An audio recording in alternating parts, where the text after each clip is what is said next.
റഹീമുൻ അലീമുൻ ഗഫാറുൻ സത്താറുൻ ഹകീമുൻ ശക്കൂറുൻ ഖുദ്ദൂസുൻ സുബ്ബൂഹുൻ അൽ മൗതു ഫി അംനി സ്വദരി ഹലാവ അസ്വൈറു ലിൽ ഹഖ് ഫി സ്വൈരി ഹബീബ റഹീമുൻ അലീമുൻ ഗഫാറുൻ സത്താറുൻ ഹകീമുൻ ശക്കൂറുൻ ഖുദ്ദൂസുൻ സുബ്ബൂഹുൻ അൽ മൗതു ഫി അംനി സ്വദരി ഹലാവ അസ്വൈറു ലിൽ ഹഖ് ഫി സ്വൈരി ഹബീബ.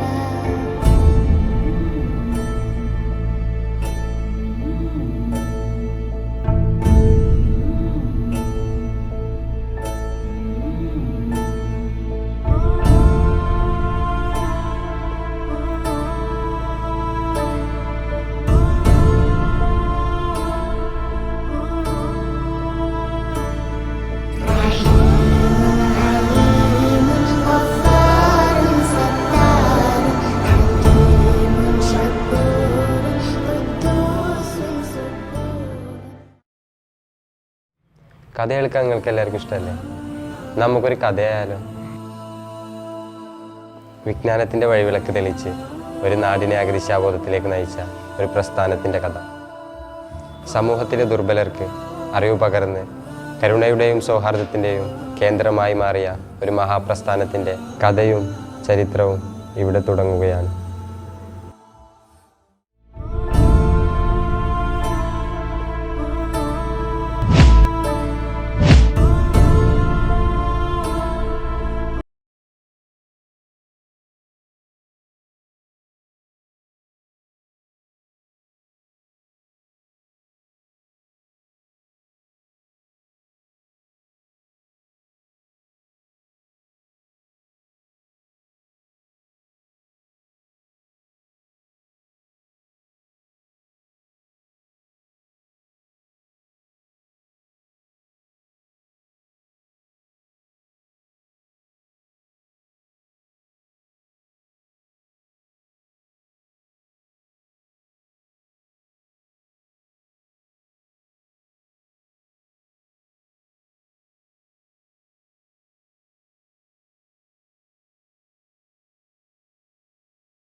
ബ്രിട്ടീഷ് അധിനിവേശത്തിന്റെ കറുത്ത ദിനങ്ങൾക്ക് അന്ത്യമായി ഇന്ത്യ സ്വാതന്ത്ര്യത്തിന്റെ മധുരം നുകർന്ന ദിനം.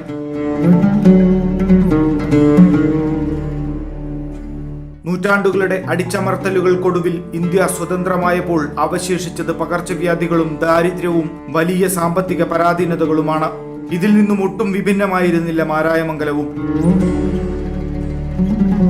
വസൂരിയും കോളറയും പട്ടിണിയും ഒരു നാടിനെയാകെ വലിഞ്ഞു മുറുക്കിയ കെട്ടകാലം രൂപപ്പെടുത്തിയത് ഒരു പുതിയ പരിഷ്കരണ പ്രസ്ഥാനത്തിനെയായിരുന്നു. ഒരു നേരത്തെ അന്നത്തിന് പോലും വകയില്ലാതെ നാടാകെ നെട്ടോട്ടമോടുന്ന സമയത്ത് മാറാവ്യാധി മൂലം ചികിത്സ പോലും ലഭിക്കാതെ ഇഹലോകവാസം വെടിഞ്ഞ ഒരു ദരിദ്ര മനുഷ്യനെ മരണാനന്തര കർമ്മം ചെയ്യാനായാണ് കൂട്ടായ്മ ആദ്യം രൂപപ്പെടുന്നത്. ഇസ്ലാമിക വിധി പ്രകാരം പരേതനെ സംസ്കരിക്കാൻ നാട്ടിലെ ഖാസിയും പൊതുപ്രവർത്തകരും കൂട്ടായ്മ രൂപപ്പെടുത്തുകയും പണം സ്വരൂപിക്കുകയും ചെയ്ത് മയ്യത്ത് മറവു ചെയ്യുകയും ചെയ്തു. പിന്നീട് ഈ കൂട്ടായ്മയാണ് അൻസാറുൽ ഖുറബ സംഘമായി രൂപാന്തരപ്പെട്ടത്. അൻസാറുൽ ഖുറബ സംഘം അതുണ്ടായത് വലിയൊരു നേട്ടമാണ്. അതുണ്ടായത് കഴിവില്ലാത്ത ഒരാൾ, ഒരു കാര്യപ്പെട്ട തറവാട്ടുകാരൊക്കെയാണ്. ആൾക്ക് കഴിവുണ്ടായിരുന്നില്ല. വേറെ പുറത്തെവിടെയെന്ന് തോന്നുന്നു ഒരു ശ്വാസം മുട്ടിലൊക്കെ പാടായിട്ട് അങ്ങനെ ഇവിടെ വന്ന് ഇരിക്കുകയായിരുന്നു. കുഞ്ഞിപ്പോയിലൊരു വീട്ടിൽ നിന്നാണ് മരണം ഉണ്ടായിരിക്കുന്നത്. അവരൊക്കെ ഒരു കുടുംബമാണ്. മരിച്ചു നോക്കുമ്പോൾ 3 കഷ്ണം നമ്മൾ ആക്കണം. ഒരു കഷ്ണം അതിൻ്റെ ചില രൂപമുണ്ട്. അതിപ്പം അതിൻ്റെ മസാല പറയില്ല. അപ്പം 3 കഷ്ണം എടുക്കാൻ ആരെടുത്തില്ല. പൈസ എടുത്തുകൊണ്ട് സാധുവാണെങ്കിൽ അതിനെല്ലാം എടുക്കാൻ തയ്യാറാണ്. അപ്പോൾ തുണി കിട്ടണ്ടേ. അപ്പം അന്ന് എളാപ്പ എന്തായിട്ട് 2 ഡബിളാണ് എടുക്കുക. എളാപ്പ ഡബിളെ എടുത്തിരുന്നു. അത് എളാപ്പ ഡബിൾ വളരെ മുന്തിയൊന്നുമല്ല എടുത്തിരുന്നത്. അത് നല്ല കട്ടിയുള്ള തുണി നോക്കിയിട്ട് അരവിന്ദ് എടുത്തിരുന്നു. അത് 2 കഷ്ണം. എന്നാൽ തന്നെ ചിലപ്പോൾ അത് കിട്ടാതിരിക്കുമ്പോൾ 2 കുട്ടികൾ രണ്ട് സിംഗിൾ കൂട്ടിയിട്ട് കിട്ടൂല, ക്ഷാമം കൊണ്ട്. അപ്പം ഇവിടുന്ന് ഇങ്ങനെ നോക്കുമ്പോൾ ഇതിന് ആരത്തുമില്ല. ആരെന്നൊക്കെ പാടെ ഒരു കഷ്ണം കിട്ടി, ഒരു കഷ്ണം. പിന്നെ വളർന്ന ഒരു കഷ്ണം കൂട്ടി. അങ്ങനെയൊക്കെ പാടെ 2-3 കഷ്ണം തന്നെ കൊണ്ടുപോയി തോന്നുന്നു. ചുരുക്കി പറയാൻ അയാളെ മറവ് ചെയ്ത് കൊണ്ടുപോകാൻ, തുണി പൊതിഞ്ഞ് കൊണ്ടുപോകാൻ വളരെ ക്ഷാമമായതിൻ്റെ പേരിൽ മറവ് ചെയ്ത് വന്നതിന് ശേഷം അവർക്ക് സാധുവാണല്ലോ, പൈസയും എല്ലാം കൂടി കൂട്ടിയെടുത്തു. നമുക്കിത് ഇങ്ങനെ ആയപ്പോൾ നമുക്ക് സഹായത്തിന് രോഗം ഉണ്ടാക്കിയതാണ് അൻസാറുൽ ഖുറബ, സാധുക്കൾക്ക് സഹായിക്കുന്ന സംഘം. ഇതിനുശേഷം മാരായമംഗലത്തിന്റെ സാമൂഹിക സാംസ്കാരിക ജീവകാരുണ്യ മേഖലകളിൽ ഈ പ്രസ്ഥാനത്തിന്റെ പ്രവർത്തനങ്ങൾ കാലം അംഗലിപികളാൽ രേഖപ്പെടുത്തി.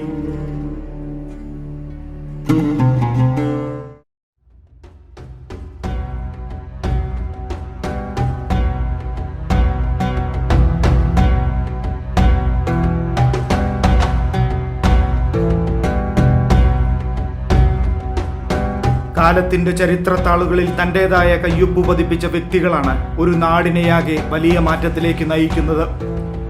നീതി നിഷേധിക്കപ്പെട്ട് പ്രാമാണിത്വത്തിന്റെ അടിമകളായി മാറിയ ഒരു സമൂഹത്തിന് ധാർമ്മികതയുടെ അടിത്തറ പാകിയ സൂഫി വര്യൻ മർഹൂം കാസി MP മുഹമ്മദ് മുസ്ലിയാരാണ് അൻസാറുൽ ഖുറബ സംഘം രൂപപ്പെടുത്തിയതിൽ പ്രധാനി.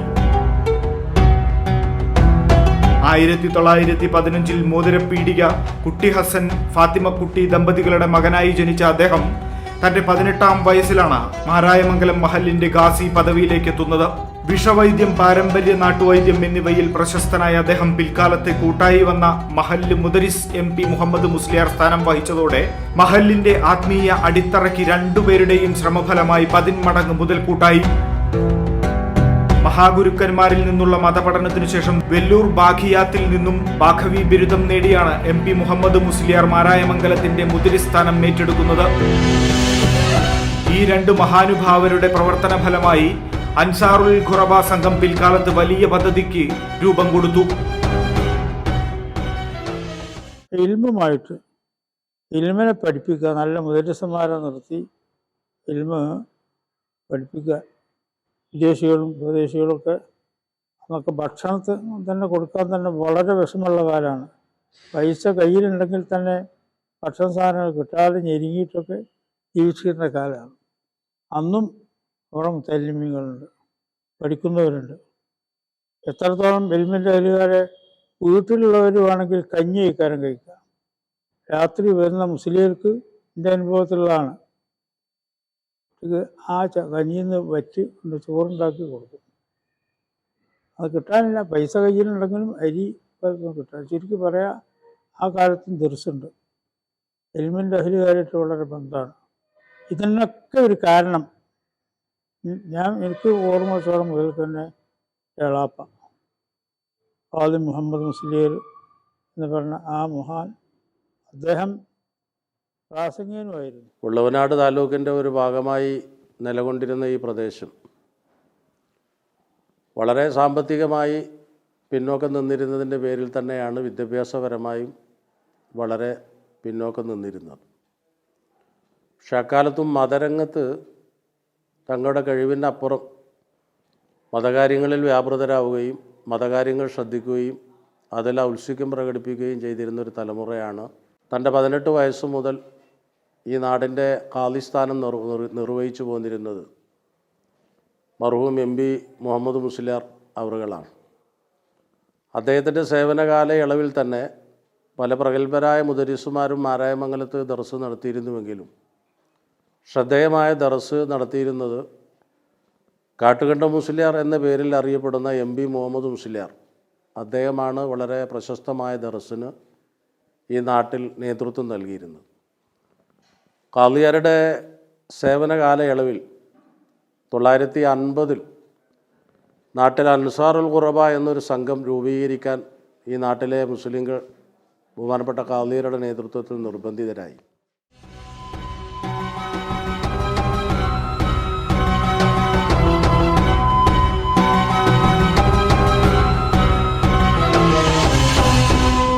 അൻസാറുൽ ഖുറബ സംഘത്തിന്റെ വിപുലീകരണത്തിനു ശേഷം വിവിധ മേഖലകളിലേക്ക് കൂടുതൽ പ്രവർത്തനം ഈ കൂട്ടായ്മ വ്യാപിപ്പിച്ചു.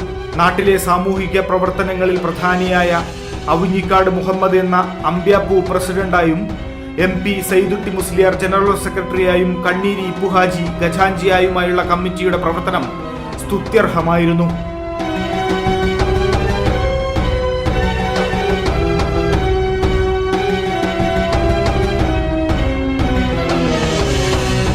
അനാഥ മയ്യത്തുകൾ സംസ്കരിക്കുക, ജീവകാരുണ്യ പ്രവർത്തനങ്ങളിൽ ഇടപെടലുകൾ നടത്തുക, നിർധനരായ പെൺകുട്ടികളുടെ വിവാഹം, അധസ്ഥിതർക്കും പിന്നോക്ക വിഭാഗങ്ങൾക്കും സഹായങ്ങൾ എത്തിക്കുക, വിദ്യാഭ്യാസ സാമൂഹിക സാംസ്കാരിക പ്രവർത്തനങ്ങളിൽ ഇടപെടുക എന്നിവയിലൂന്നിയ പ്രവർത്തനങ്ങൾ പൊതുജനങ്ങളിലും മതിപ്പുളവാക്കി.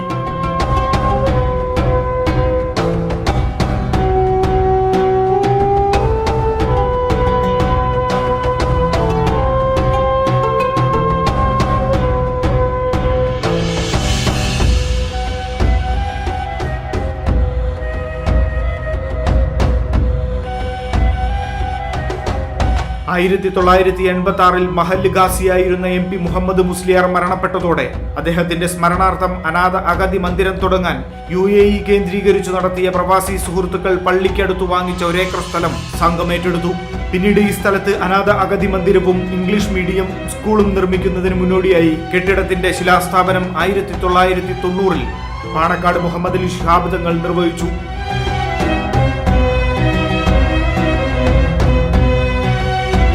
പിന്നീടുണ്ടായ സാമ്പത്തിക അനിശ്ചിതത്വങ്ങൾക്കൊടുവിൽ നീണ്ട ഇടവേളയ്ക്ക് ശേഷം 2009 കെട്ടിട നിർമ്മാണം ആരംഭിക്കുകയും 2013 പ്രവാസി കൂട്ടായ്മകളുടെ സഹകരണത്തോടെ പുതിയ കെട്ടിട നിർമ്മാണം പൂർത്തിയാക്കുകയും ചെയ്തു. 10,000 ചതുരശ്ര അടി വിസ്തീർണത്തിൽ 2 നിലകളിലായാണ് കെട്ടിടങ്ങൾ നിർമ്മിച്ചത്. പിന്നീട് 2015 പുതിയ കെട്ടിടവും നിർമ്മിച്ചു. ഇന്ന് 20,000 ചതുരശ്ര ശ്രേണി വിസ്തൃതിയുള്ള 3 കെട്ടിടങ്ങളും ഒരു പള്ളിയും അടങ്ങുന്നതാണ് Marayamangalam Khasi Muhammad Musliyar educational and cultural complex.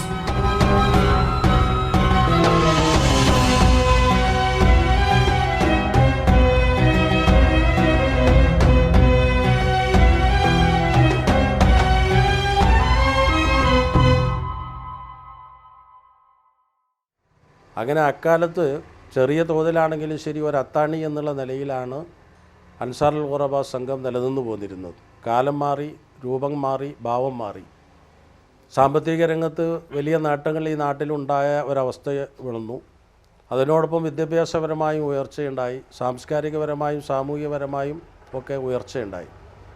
ആ ഉയർച്ചയുണ്ടായപ്പോൾ അൻസാറുൽ ഖുറബ സംഘത്തെ പുനർജീവിപ്പിച്ചുകൊണ്ട് കാലത്തിൻ്റെ വെല്ലുവിളി നേരിടുന്ന തരത്തിലുള്ള ഒരു പ്രവർത്തന മേഖല കണ്ടെത്തണമെന്ന് കരുതിയിട്ടാണ് അന്ന് നാട്ടിൽ നിന്ന് തൊഴിൽ തേടി വിദേശത്ത് പോയ മാന്യ സ്നേഹിതന്മാർ. ഒരുപാട് ആളുകളെ സ്മരിക്കേണ്ടതുണ്ട്. ഒരുപാട് ആളുകൾ അതിൽ ഇന്ന് ജീവിച്ചിരിക്കുന്നുണ്ട്. ഒരുപാട് ആളുകൾ മരണപ്പെട്ടു പോയിട്ടുണ്ട്. കാലഘട്ടത്തിൻ്റെ വെല്ലുവിളി നേരിടുന്ന തരത്തിലുള്ള ഒരു വിദ്യാഭ്യാസ പദ്ധതി ആസൂത്രണം ചെയ്ത് നടപ്പാക്കിയതിൻ്റെ അനന്തരഫലമായിട്ടാണ് ആദ്യം ഒരു ഇംഗ്ലീഷ് മീഡിയം സ്കൂള് ഒരു വാടക കെട്ടിടത്തിൽ ഖാദിയാരുടെ മകൻ്റെ തന്നെ ഒരു കെട്ടിടത്തിൽ വാടകയില്ലാതെ അവിടെ പ്രവർത്തിച്ച് ഒരു ഇംഗ്ലീഷ് മീഡിയം സ്കൂളിൻ്റെ തുടക്കം. അന്ന് നഴ്സറി എന്നാണ് അതിന് പറഞ്ഞു വരിക. പിന്നീട് ആ നാമധേയത്തിൽ അൻസാർ ഇംഗ്ലീഷ് മീഡിയം സ്കൂൾ എന്ന പേരിൽ ഇംഗ്ലീഷ് വർക്ക് ചെയ്തു. അതിൻ്റെ പേരിൽ തന്നെ ഹിഫ്ദുൽ ഖുർആൻ കോളേജ് ആരംഭിച്ചു. അതുപോലെ തന്നെ വാഫി കോളേജ് സംവിധാനവും ആരംഭിച്ചു. ബഹുമാനപ്പെട്ട സയ്യിദ് മുഹമ്മദ് അലി ശിഹാബ് തങ്ങൾ തറക്കല്ലിട്ട് സയ്യിദ് ഹൈദരലി ശിഹാബ് തങ്ങൾ കെട്ടിടം ഉദ്ഘാടനം ചെയ്ത് ഈ കാമ്പൗണ്ടിലുള്ള പള്ളി ബഹുമാനപ്പെട്ട സയ്യിദ് സാദിഖ് അലി ശിഹാബ് തങ്ങൾ ഉദ്ഘാടനം ചെയ്ത് പ്രഗത്ഭരായ പണ്ഡിതന്മാരെയൊക്കെ കൊണ്ടുവന്ന് ജനങ്ങളുടെ സഹകരണം ഉറപ്പുവരുത്തി ഈ സ്ഥാപനം അതിൻ്റെ 10ാം വാർഷികം ആഘോഷിക്കുന്ന ഒരു തരത്തിലേക്ക് കാര്യങ്ങൾ വന്നിട്ടുണ്ട്.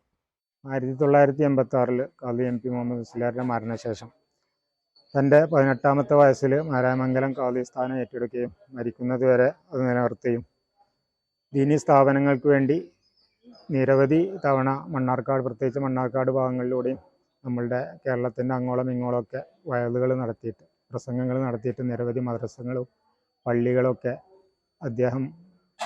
അദ്ദേഹത്തിൻ്റെ പ്രസംഗത്തിൻ്റെ ഫലമായിട്ട് ഇന്നും നിലനിൽക്കുന്നുണ്ട്.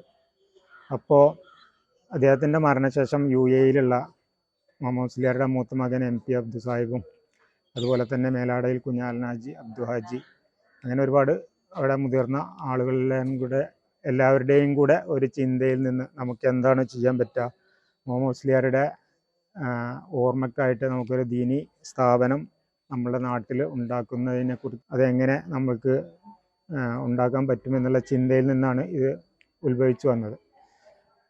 അങ്ങനെ അവിടെ MP അബ്ദു സാഹിബിൻ്റെ നേതൃത്വത്തിലൊരു യോഗം കൂടുകയും അല്ലെങ്കിൽ എല്ലാവരുടെയും പ്രതിമാസ സാലറി UAE ദിർഹം എല്ലാവരും ഈ കാര്യത്തിലേക്ക് സ്ഥലമെടുക്കുന്നതിന് വേണ്ടി സംഭാവന ചെയ്യാൻ വേണ്ടി തീരുമാനിക്കുകയും അതിൻ്റെ ഫലമായി നിരവധി ആളുകൾ അതിലേക്ക് ഓരോ മാസത്തെ സാലറി അവരുടെ സംഭാവന നൽകുകയും തുടർന്ന് അവിടെ നിന്നുള്ള പ്രവർത്തനത്തിൻ്റെ ഫലമായിട്ടാണ് ഈ വാഫി കോളേജിനുള്ള സ്ഥലം ഏറ്റെടുക്കേണ്ടത്. അങ്ങനെ സ്ഥലം ഏറ്റെടുത്തിട്ട് ഒരുപാട് വർഷം അതിലൊരു സ്ഥാപനം നമുക്ക് കെട്ടിപ്പൊക്കാൻ കഴിയാത്തൊരവസ്ഥ വന്നപ്പോൾ മേലാടയിൽ കുഞ്ഞാലനാജി പറയുകയുണ്ടായി, നമ്മൾ ഈ ഖാദി മുഹമ്മദ് മുസ്ലിയാരുടെ പേരിൽ ഒരു ദീനി സ്ഥാപനത്തിന് വേണ്ടിയാണ് ഇത്രയൊക്കെ പ്രയത്നിച്ചത്. ഇതുവരെ നമുക്ക് എവിടെയും എത്തിപ്പെടാൻ കഴിഞ്ഞിട്ടില്ല. അതുകൊണ്ട് ഞാൻ എൻ്റെ പേരിലുള്ള കുറച്ച് സ്ഥലം അതിലേക്ക് ഞാൻ വഖഫ് ചെയ്യുകയാണ്. എന്നിട്ട് നമുക്കിവിടെ ഒരു സെക്കൻഡറി മദ്രസയെങ്കിലും ഉണ്ടാക്കണമെന്ന് പറഞ്ഞതിൻ്റെ അടിസ്ഥാനത്തിലാണ് കുന്നത്തുപീടിയേക്ക MM സെക്കൻഡറി മദ്രസ എന്ന് പറഞ്ഞൊരു സ്ഥാപനം നിലവിൽ വന്നത്. അതിൻ്റെ ശേഷം നമ്മൾ ഈ സ്ഥലം അൻസാറുൽ ഖുറബ സംഘത്തിലേക്ക് കൈമാറുകയും പിന്നെ അവിടെ നിന്ന് എല്ലാവരുടെയൊക്കെ കൂട്ടമായ ഒരുപാട് മൺമറഞ്ഞു പോയ ആൾക്കാരുണ്ട്, അവരുടെ ഒന്നും പേരിവിടെ പരാമർശിക്കുന്നില്ല. എല്ലാവരുടെയും കൂട്ടമായ പ്രയത്നത്തിൻ്റെ ഫലമായിട്ടാണ് ഇന്ന് ഈ നിലയിലുള്ള വാഫി കോളേജ് നമുക്ക് നിർമ്മിച്ചെടുക്കാൻ കഴിഞ്ഞത്.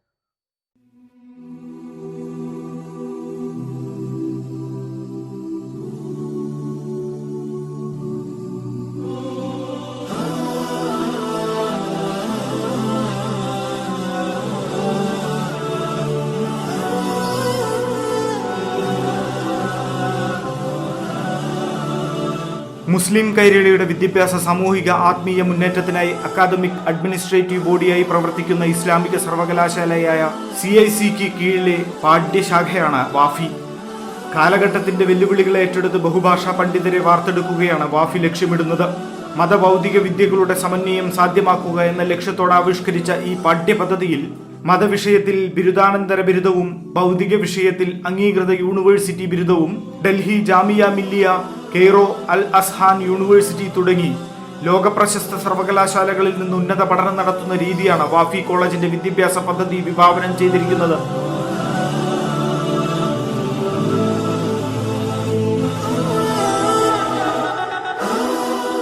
2000 മലപ്പുറം ജില്ലയിൽ സ്ഥാപിതമായ CIC കേരളത്തിലെ സമസ്ത കേരള ജമിയത്തുൽ ഉലമ പണ്ഡിത സഭയുടെ അനുമതിയോടെയാണ് പ്രവർത്തിക്കുന്നത്.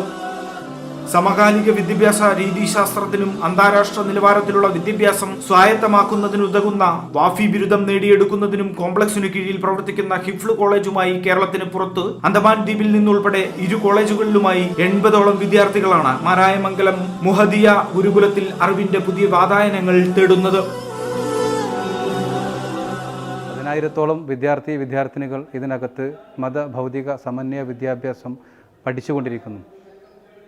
10ാം ക്ലാസ് പാസ്സായ കുട്ടികളിൽ നിന്ന് എൻട്രൻസ് എക്സാമിലൂടെയാണ് നാം വിദ്യാർത്ഥികളെ തിരഞ്ഞെടുക്കുന്നത്. 1000 കുട്ടികളെയാണ് ശരാശരിയിൽ ഓരോ വർഷവും തിരഞ്ഞെടുക്കപ്പെടുന്നത്. അവരിൽ 4000-ഓളം ആളുകൾ എൻട്രൻസ് എക്സാം എഴുതാറുണ്ടെങ്കിലും നമ്മുടെ കർക്കശമായ പരീക്ഷയിലൂടെ അവരെ കടഞ്ഞെടുത്തുകൊണ്ട് തിരഞ്ഞെടുക്കുകയാണ് ചെയ്യാറുള്ളത്. മതപരമായിട്ട് PG വരെ അവർ പഠിക്കുന്നു. ഭൗതികമായിട്ട് അവർ ഡിഗ്രി പഠനം പൂർത്തിയാക്കുന്നു. ഒരേ ക്ലാസ് റൂമിനകത്തിരുന്നു കൊണ്ട് തന്നെയാണ് മതവും ഭൗതികവും അവർ അഭ്യസിച്ചു കൊണ്ടിരിക്കുന്നത്.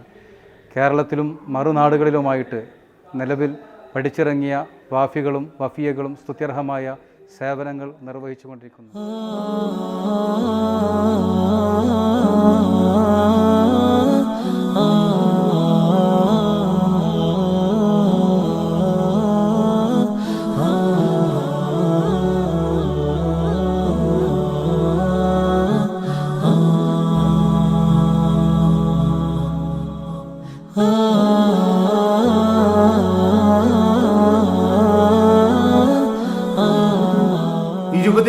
ചതുരശ്ര ശ്രേണി വിസ്തൃതിയിൽ 3 നിലകളിൽ ആയുള്ള 3 കെട്ടിടങ്ങളും ആധുനിക സൗകര്യങ്ങളോടുകൂടിയ സ്മാർട്ട് ക്ലാസ് മുറികൾ, ലൈബ്രറി, മസ്ജിദ്, ഹോസ്റ്റൽ സൗകര്യം, സംസ്ഥാന സർക്കാരിന് കീഴിലെ ആരോഗ്യ വിഭാഗത്തിന്റെ മാനദണ്ഡങ്ങൾ അനുസരിച്ച് സജ്ജമാക്കിയ കാന്റീൻ എന്നിവയും കോളേജിൽ ഒരുക്കിയിട്ടുണ്ട്. സമസ്ത വൈസ് പ്രസിഡന്റും മഹല്ല് ഖാസിയുമായ ഷെയ്ഖുന MP കുഞ്ഞു മുഹമ്മദ് മുസ്ലിയാർ അധ്യക്ഷനായി മാരായമംഗലത്തെ 5 മഹല്ലുകളുടെ കമ്മിറ്റി ഭാരവാഹികൾ ഉൾക്കൊള്ളുന്ന ഒരു മൈൻ കമ്മിറ്റിയും പ്രവർത്തിക്കുന്നുണ്ട്. ദൈനംദിന കാര്യങ്ങൾ നോക്കി നടത്തുന്നതിന് യുവാക്കൾക്ക് പ്രാതിനിധ്യം നൽകിയുള്ള ഒരു സബ് വിങ്ങും കൂടിയാണ് സ്ഥാപനത്തിന്റെ ഭരണ ചുമതല നിർവഹിക്കുന്നത്.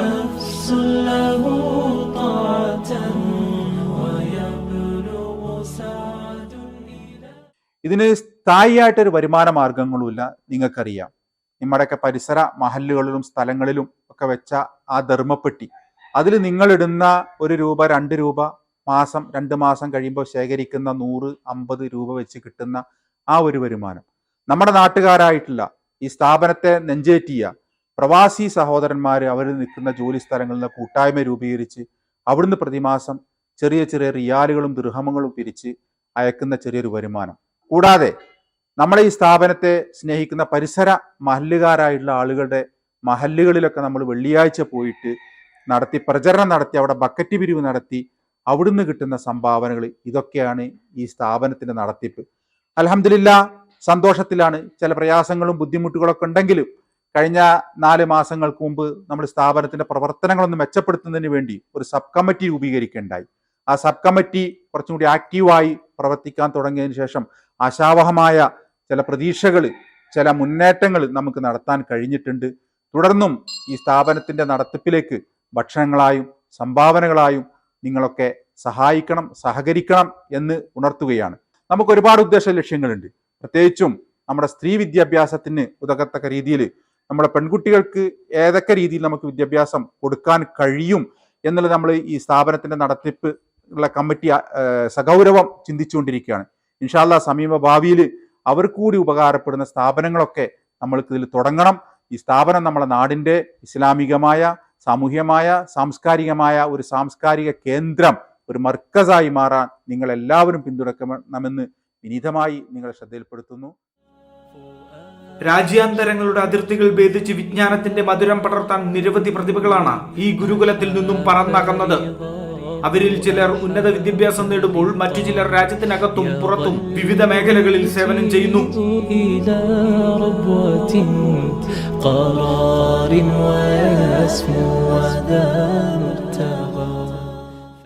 മാരായമംഗലം പ്രദേശത്തെ അവിടെ മഹല്ല് ഖാദിയായി ഒട്ടേറെ വർഷങ്ങൾ സേവനമനുഷ്ഠിച്ച MP മുഹമ്മദ് മുസ്ലിയാർ, അദ്ദേഹം നമുക്കറിയാം മലബാറിലെ തന്നെ ദീനി രംഗത്ത് ഏറെ അറിയപ്പെട്ട ഒരു പണ്ഡിതനായിരുന്നു.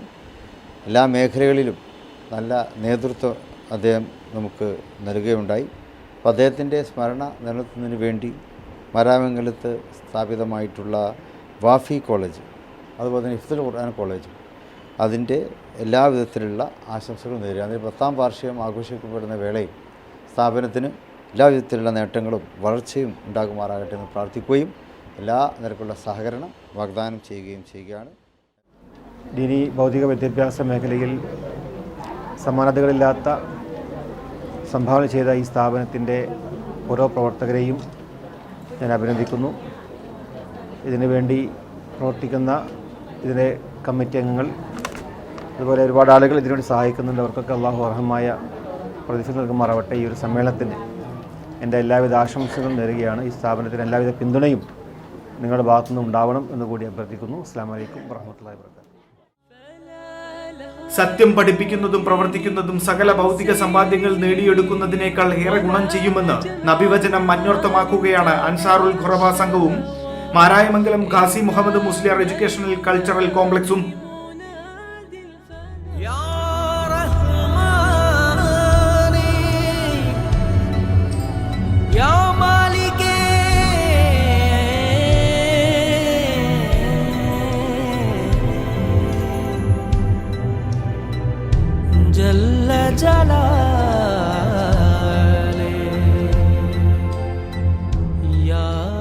ഋതുഭേദങ്ങൾ എത്ര മാറി വന്നാലും ഒരു ചരിത്ര നിയോഗം പോലെ വിജ്ഞാനത്തിൻ്റെ നിറകുടമായ ഈ മഹാവൃക്ഷം ഇനിയും ഇങ്ങനെ തന്നെ നിലകൊള്ളും, ആയിരങ്ങൾക്ക് ജീവനും ജീവിതവും പകരാൻ.